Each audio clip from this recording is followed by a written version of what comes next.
Hi, good morning. Thanks for joining me in my shop as I continue working with this farm radio here. What I'm going to be doing today is I'm going to change all these paper capacitors out and put in newer capacitors. I'm going to do that without trying to operate the radio first. And I'm just going to go ahead and change them. I'll test them all kind of in bulk afterwards. We'll see what condition they're in. I'm not going to do them one at a time. I'm not even going to do it on camera. I'm going to do it off camera. Just get it done. In this particular case, I think 90% for sure these capacitors got to be bad. But before I start doing that, I have something to show you here. I was going through my tube collection, kind of reorganizing it a bit, and I pulled this one out and went, ooh, what's going on with this tube? There's some white debris inside there. You kind of see the whole glass is kind of dusty with some white material. There, you can see it there. Let's take a closer look at it. See what we can see here. So, you know, I've shown quite a few defective tubes on my videos.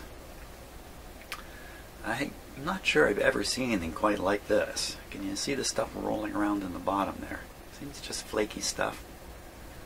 And almost certainly it's come from here, which is the getter in the tube. Kind of see it down below there. So right behind the 6BQ6 label. So the getter, of course, where the last vestiges of gas in the tube are consumed through a, I don't want to say fiery, but through a reaction that's triggered in the tube just at the very end of its manufacturing process, and it puts that white, or not necessarily white, but kind of a shiny, a shiny metal sort of look on the inside of the glass tube. This one's gone all white. Now, you know what, as a guess, I'm going to take a guess that in fact this tube has become gassy, that there's a crack or a fault in it somewhere, and air has gotten in. This is my guess on this, and the air has literally a bit of moisture, and that has continued a chemical reaction of this white material or shiny aluminum looking material, and it's just turned into something else, some kind of salt or something, and it's just come off. I don't mean salt like table salt, I mean a metal salt of some sort. Anyway, I thought I'd show you that. I wouldn't try this tube, would you? You know, another possible source for this white stuff is coming right off the heater inside there. I don't think we can really see it though. Can't really get a good look at it. But anyway, I'm pretty sure it's coming from here. I'm pretty sure of that. There we go. Anyway, thought you'd like to see that. In case you're wondering what bad tubes look like, I'd say that one qualifies as a bad tube. Okay, so I'm going to carry on. I've got 1, 2, 3, 4, 5, not very many, 5 paper, 1, 2, 3, 4, 5, that's all, eh? Hey, what's going on here? Oh, this is loose. The screw is backed off there. I don't know if you can see that. That's kind of weird, isn't it?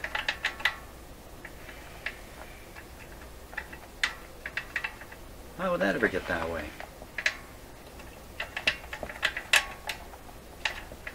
I don't know.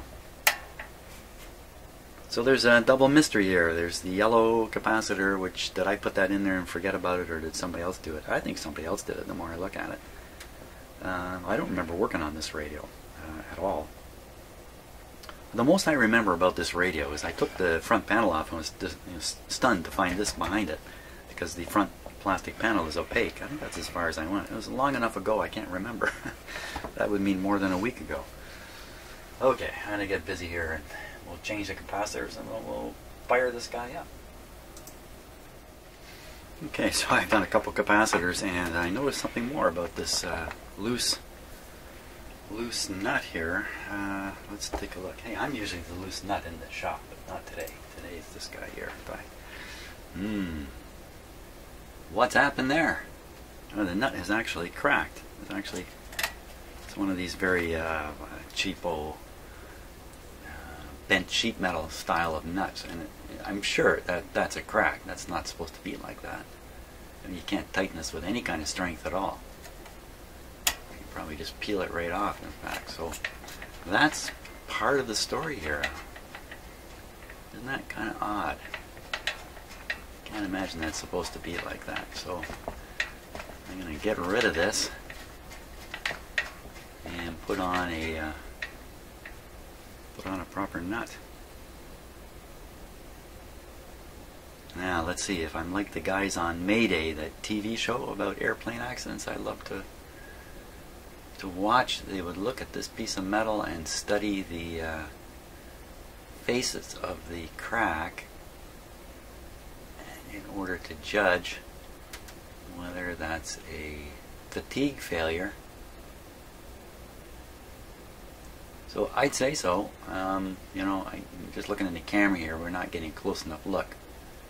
What you would expect to see if it's a fatigue crack, it would slowly grow through here, is the faces would be rough and would show signs of some corrosion. Of course, this could have been cracked for 20 years. Anyway, it's not an airplane. Don't have to worry about such an investigation. I'll just put another nut on there. Thought you'd like to see that. Oh, there's that excellent string job here. Just excellent. Look at that. Okay, back to doing capacitors. Okay, just because you might be interested, just before I tighten down the new nut here, a lot of these controls in radios have stops or little tangs that come through holes. You can see the holes here all over the place. Little tangs that lock them in place. So once something becomes loose and floppy, it can kind of fall out, and the tang can come out of the hole and just be on the back of the chassis apron here. And then if you didn't notice this, which is a little hard to not notice, but if you didn't notice it, you could then tighten this thing down and not have that in the locking hole, and then eventually the whole thing will come loose again. So this particular one, I'll just show you on the close-up here. This is so common. I mean, you have to do something. You can see the little, in the back there, see a little tang sticking out through the hole? Right there. That's what's locking this thing and taking the, what would you call that? The torque, especially since this is a switch and people tend to torque it pretty hard at its limits and stuff like that. This is how the torque is prevented from turning the entire control. Because, okay, so I'm going to lock that up. I'm going to put a proper wrench on that. Okay, back to capacitors. Okay, ready to go here. I've got the radio wired up with power. I haven't tried operating it, of course. We're going to do that live on camera. But first, I want to test the 5 capacitors I took out. I have a close-up camera on the Magic Eye on my capacitor checker. You can see it in the lower left there, of course, looking at you. So the objective here is, let me start by testing a brand new capacitor, just in case you've never seen this being done. Okay, so here's a brand new capacitor. There's no doubt, there's no problem. The test I'm going to do here is a leakage test. And I'm going to be applying a series of ever-increasing voltages to the capacitor, DC voltage. And my instrument's going to measure the amount of current that's leaking through the capacitor. A brand new capacitor should show a 0. So you'll be seeing what an ideal response is. So we have it on 25 volts to start with. So I'm just going to turn this knob this way. That will apply the 25 volts for a brief moment. There'll be a current flow into the capacitor. You'll see that on the eye. But then as the current drops to 0, you'll see the eye open up just like it is now. Okay, let's see if that's all true. Here we go. So that's a good capacitor. Here we are, 150. Slightly slower because it takes longer to charge. 250. See, it's clearly opening up wide. Here, 350. This might be making clicks on the video. I can't hear them myself. I'm going to go all the way up to 450. I almost never apply 450 volts, but there you are. So here, that's a 0.05 capacitor. Now, at this instrument, when you leave this spring-loaded control at rest, which is called normal, it puts a short circuit on the capacitor. So I'm just, because I put 450 volts on it there, I'm just going to give it a moment to drain off. Okay, that's good. Now let's start with the bad guys here. So it's just a leakage test. The size of the capacitor is not important for this test, really.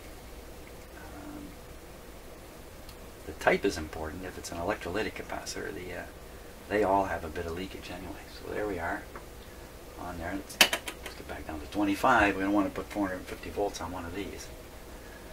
Here we go. Let's see. How does it stand up? 25 volts, partly open, 150, not going to open. So this would be, I would class this as a tired old capacitor. In some positions in the radio it would still function fine. Well, maybe not fine, but the radio would work with it. In other locations, this kind of capacitor can cause serious problems with, especially if it's supposed to be blocking DC from getting to a grid of a tube. If it's doing that job and it leaks like this, you're going to have big problems with your radio. Here we go. Very similar. Do we even have to try it at 150? Not really. 25 volts. So that's very poor, just as I suspected. Try another one here.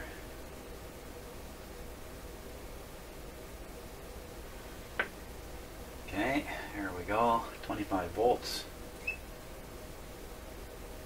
Okay, a story's told already with this guy. This guy could even be a killer. If these things leak enough current, they can pull current through a resistor that's in series with them, and the resistor can burn out. Now, if one of these is completely shorted right out inside, if it's actually had a failure inside and it's shorted, I'm not so sure I can really spot that with this test. Here we go. In fact, I'm going to set this one aside. We'll do an ohm meter test on it. Okay, here we go. Oh, okay, so that suggests to me I don't have a connection. That's the first thing I would think, is I did not make a good connection here. Let's try it again. 25 volts. Okay, let's go up. 150 volts. Yeah, I think it's connected. 250 is the highest I want to go. So this guy's actually not working so bad. Not like new. It could have been physical position in the radio and how exposed it's been to moisture. I think they were all getting the same exposure. Could be the duty it served when the radio was operated. Maybe it doesn't. Maybe it didn't have any stress, voltage stress across it. I don't know if that would really change its life, or maybe it's was just that much better. You know, when you install these and you wiggle the leads on them, you can open up a gap in the wax coating, and the next thing you know, there's a position for moisture to come in. And we are talking about decades and decades here. Here we go on the last one. Okay, that's a good one for the ohm meter too. You know, we can actually measure with this instrument. Why don't I try that? Let's try that. I can't say I've ever used this for this purpose, but obviously this is what it's made for. Let me put this back on. It's a function I've never actually tried because I got too many other ohm meters I'm familiar with in here. Okay, R times 1,000 and R. R times 100 and R. And it could be I have to turn this to balance something. Oh, that's interesting. It's already reading something. Not sure why that was. Okay, so it's on R. What is it? Okay, R times 100. Yeah, I don't know what I'm doing. I don't know what I'm doing, so I'm going to stop doing it. Let's put this back the way it was. and we'll test these just with an ohm meter. You know, not everybody has a capacitor checker in their house. Last time I checked, you didn't. So, okay, now just bear with me for one moment while I get rid of the mini screen here, provided I know what I'm doing. My software, boom, gone. Okay. Learn some new tricks. Hey, how do you like this mass of clip leads here? That's pretty cool. But we're not going to look at that right now. Now we're going to get my ohm meter over here. There was a time when I checked all these with an ohm meter because that's all I had. Put it on the 2 megohm scale. Raise the camera so you can see it. Okay, the 2. Okay, so this is one of them that tested really leaky. You know what? This is not going to work with just holding the leads on. We'll use clip leads. That's not the best way either. Forever moping about my clip leads, but I never take the time to fix them all. Okay, what do we get?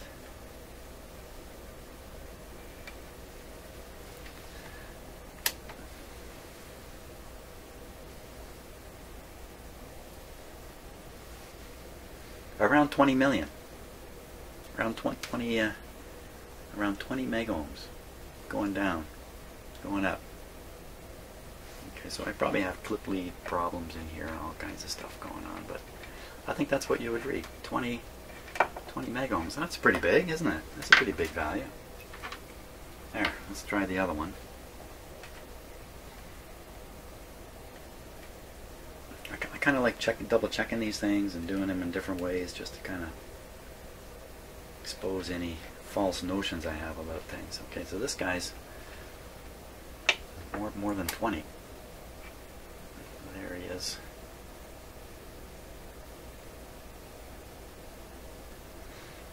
And you know, this is not an accurate reading by any means. Just gives you a notion of at least what you would find if you tried to test one of these. Around 20. Okay, let's test one that tested fairly good. Which one was that? Oh. Well, stupidly enough, we'll try a brand new one. Anybody want to guess what you're going to see here? More than 200 megohms, of course. Don't get too excited now, then. Throw this one in. This is one that tested so-so. Really? No, not so really. Clip lead came on.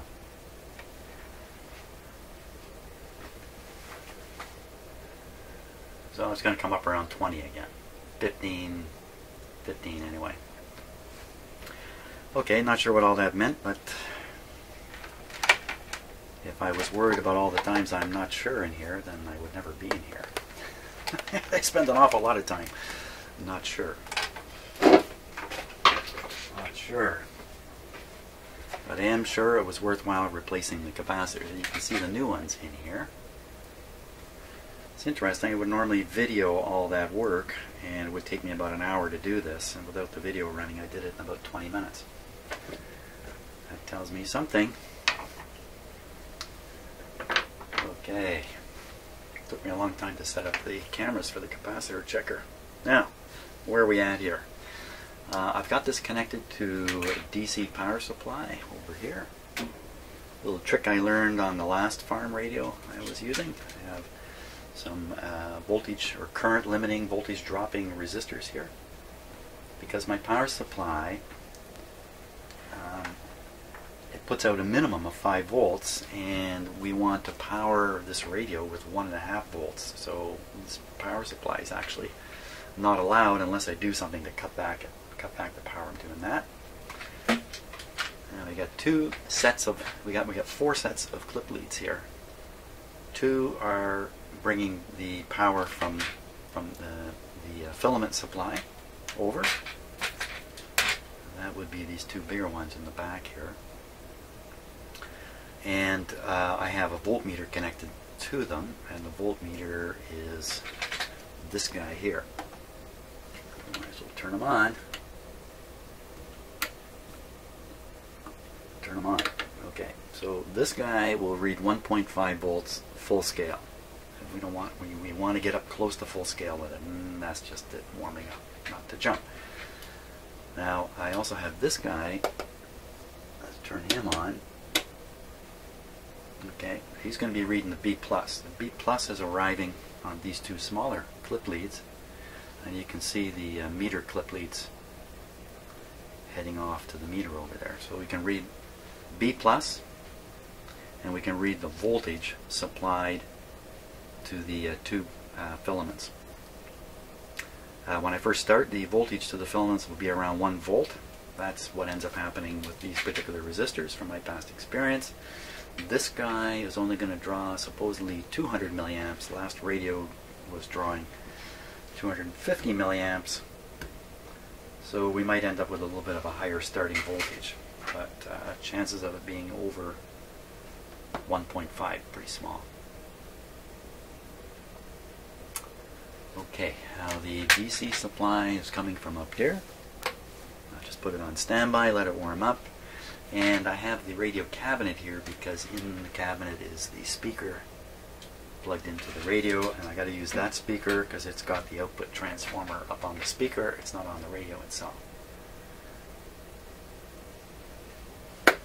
I've reached the point of no return here. Power it up and see what happens. So first thing we're going to try is apply a B+ voltage with no filament current. So the tubes will be cold, and what the reason for doing that is to look for current leakage. Now let me see if I can improve the lighting here. Good. So you need to be able to watch, whoops, this meter. The red line indicates when there's so much current coming out of the supply, it's going to damage the supply. But I would expect this meter to not go up, well, much more than a few widths of the needle. At first it may jump up as it throws a charge current into the capacitors in here. It may jump up and then come back. But where it settles out is important. If it settles out too high, then I'll consider that there's something more wrong in the radio. And just in case you haven't noticed it, I did leave one old capacitor in here, this guy here, which is questionable whether he's any good. But I didn't take him out yet. We'd start like this. So I may find out in this test that this capacitor is too leaky. Could be other problems in the radio too that may show up during this. Okay, I think I'm set to go. Oh, how did I figure out positive from negative?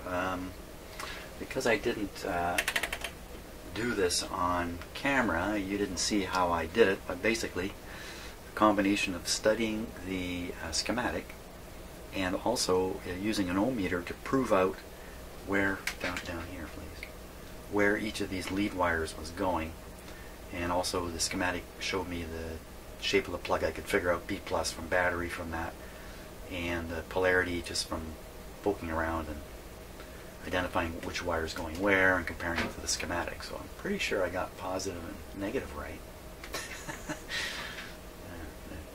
Always when I'm pretty sure I'm never wrong. That's a guarantee. Okay, so let's put on, turn that down, and I'll keep an eye on the B+ meter, or can I get it all into the camera here? I can kind of get it all in there.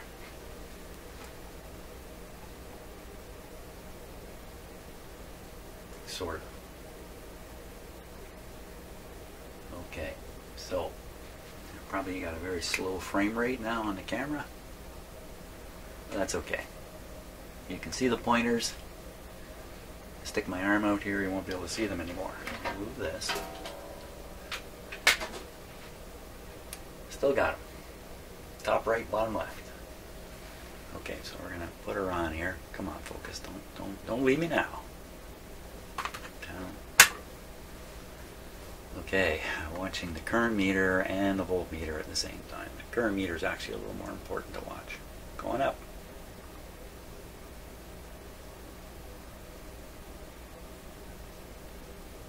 So this isn't moving at all. Getting up straight up on the voltmeter means 80, 90 volts. Okay, so we have the B plus impressed on the radio now. There's no leakage current at all. Nothing. Zero. This radio doesn't have a power supply with big fat capacitors in it.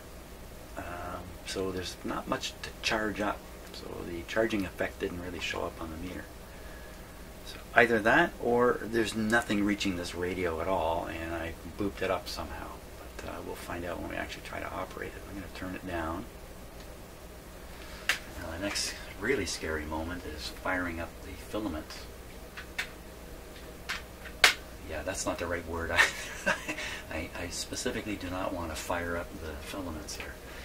Double checking my meter, 1.5 volts DC. Okay, and the supply is turned low to start. Okay, a bit of a chance here it's going to be more than 1.5 volts right from the start, but let's take the risk here. Here we go. Voltage is down.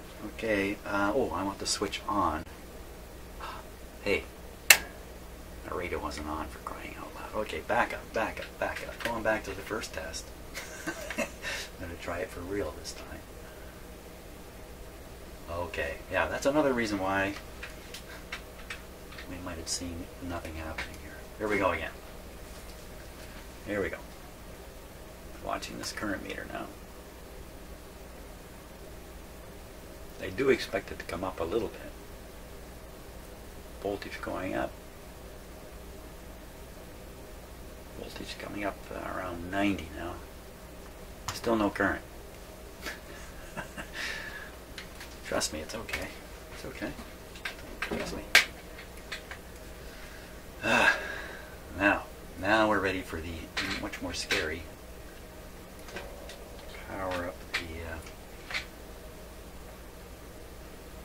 powering up of the filament. So we want to watch this meter. Watch me now as I blow away the filaments in these tubes. Here we go. Oh, that didn't look good at all, did it? I flipped the power supply off immediately. I just disconnected the wires. What in the heck just happened?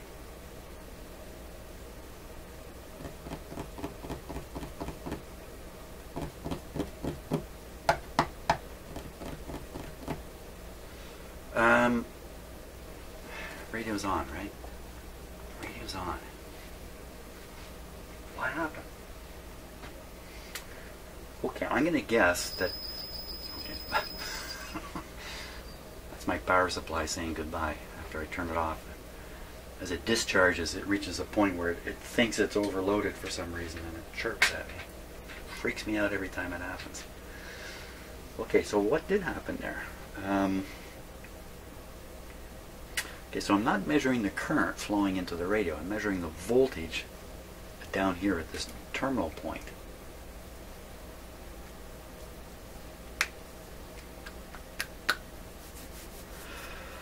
I'm going to guess there was zero current flow into the radio, and what we saw was the unpadded or open circuit output voltage of the supply, which is around 5 volts. 5 volts would make this meter fly over. And then when I turned off the power supply, because the power supply has big capacitors in it, it just hung on to the 5 volts, no load on it. It took a long time. Finally, I just opened it up here with taking this clip lead off because I was freaking out. Did I burn out all those tubes instantaneously and they are shot now? Well, I really hope not. Oh my gosh, look at the situation I'm in. Well, it's possible all the tubes are open, filamented right from the start. That's a possibility. Somebody else hooked up the 90 volt battery to the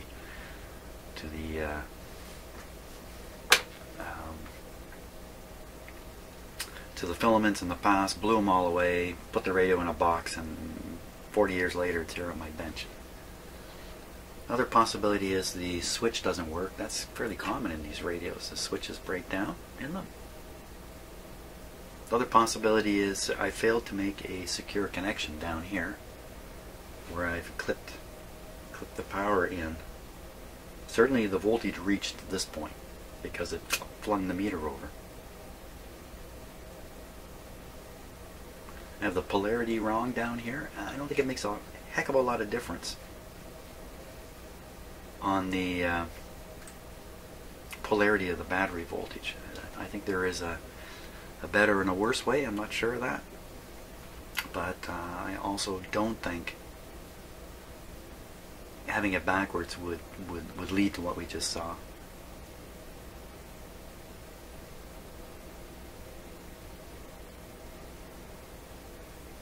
Okay, well, I think that's it for today.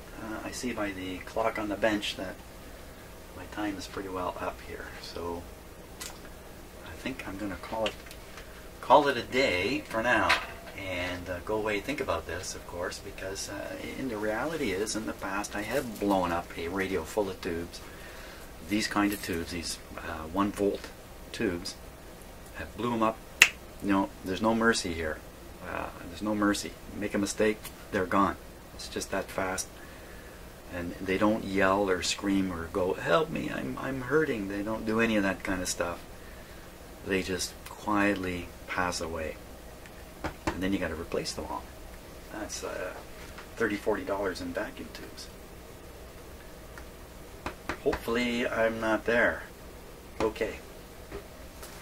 On to other things for the day. Hey, thanks for watching. We'll pick this up tomorrow, basically, from here, and carry on. I may get in here later today and poke around a little bit, who knows. See ya, hope you enjoy your day.